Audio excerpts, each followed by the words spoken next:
വലിയൊരു ദുആയുണ്ട് മുഅ്മിനെ, നമ്മൾ മറക്കാൻ പാടില്ലാത്ത ദുആ. അസുഖങ്ങൾ കൂടുകയാണ്, കിഡ്നി ഫെയിലിയർ, ഹാർട്ടിന്റെ അസുഖങ്ങൾ, ക്യാൻസർ പോലുള്ള അസുഖങ്ങൾ വർദ്ധിച്ചുകൊണ്ടിരിക്കുകയാണ്. അല്ലാഹുവിനോട് നമ്മൾ ദുആ ഇറക്കാൻ മറന്നുപോവല്ലേ.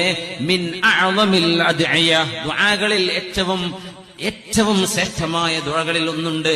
അല്ലാഹുവിന്റെ റസൂൽ സ്വല്ലല്ലാഹു അലൈഹി വസല്ലം തങ്ങളോട് റസൂലുള്ളാഹി സ്വല്ലല്ലാഹു അലൈഹി വസല്ലം തങ്ങളുടെ പ്രിയപ്പെട്ട മൂത്താപ്പ അബ്ബാസ് റളിയല്ലാഹു അൻഹു ചോദിച്ചതാണ്, യാ റസൂലല്ലാഹ്, അല്ലാഹുവിന്റെ റസൂലേ, അല്ലിംനി ദുആഅൻ അദ്ഉ ബിഹി, ജീവിതത്തിൽ കൊണ്ടു നടക്കാൻ ഒരു ദുആ എന്നെ പഠിപ്പിച്ചു തരുമോ? ആര് ചോദിച്ചു? അബ്ബാസ് റളിയല്ലാഹു അൻഹു.